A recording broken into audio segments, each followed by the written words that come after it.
বাংলাদেশের দক্ষিণ পূর্বের ছোট্ট এক জেলা নোয়াখালী, অথচ এটি আজ দেশের সবচেয়ে ধনী জেলা। অনেকে আবার নোয়াখালীকে বাংলাদেশের দুবাই বলেও আখ্যা দিচ্ছেন। কিন্তু কি এমন আছে নোয়াখালীতে যা তাদের এমন অর্থনৈতিক সাফল্যের শিখরে নিয়ে গেছে?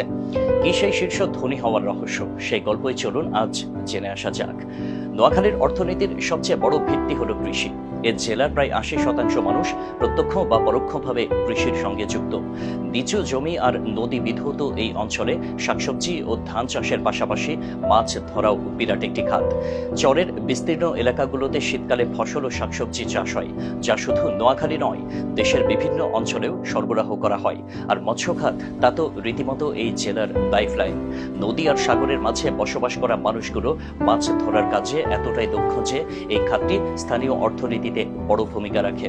শুটকি উৎপাদন, মাছ সংরক্ষণ ও রপ্তানি করেও এখানে অর্থের চাকা ঘুরছে। পাশাপাশি প্রবাসী আয়ও নোয়াখালী বেশ সমৃদ্ধ। নোয়াখালীর সবচেয়ে বড় শক্তি কিন্তু তাদের প্রবাসী জনগোষ্ঠী। মধ্যপ্রাচ্য থেকে শুরু করে ইউরোপ, নোয়াখালীর মানুষ ছড়িয়ে আছে সারা বিশ্বে।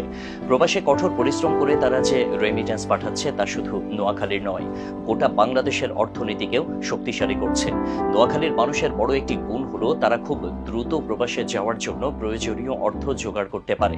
ফলে অন্য জেলার তুলনায় তারা বেশি সংখ্যায় বিদেশ যায় এবং দেশের অর্থনীতিতে বড় অবদান রাখে।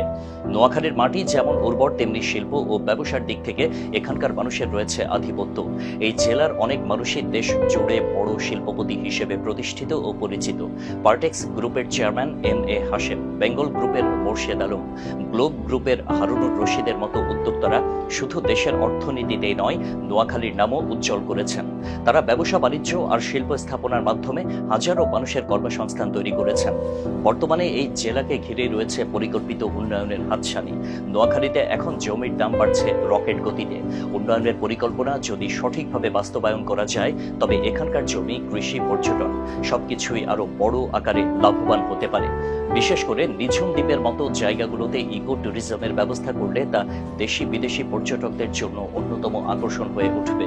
এছাড়া উপকূলীয় চরাঞ্চলে নতুন জেগে ওঠা জমিগুলোতে শিল্প কারখানা, মৎস্য প্রক্রিয়াকরণ কারখানা, এমনকি আন্তর্জাতিক মানের রপ্তানি জোন স্থাপন করা হলে নোয়াখালী বাংলাদেশকে বৈদেশিক মুদ্রা উপার্জনের নতুন দিগন্ত এনে দিতে পারে। নোয়াখালীর উন্নয়নের যাত্রা থেমে নেই। যারা একসময় গ্রাম থেকে শহরে পাড়ি জমাতেন, তারা এখন নিজের জেলা থেকে জীবিকার সব সুবিধা পাচ্ছেন। এই ধারা বজায় থাকলে নোয়াখালী শুধু ধনী জেলা নয়, বাংলাদেশের অর্থনৈতিক উন্নয়নের প্রাণকেন্দ্র হতে পারবে।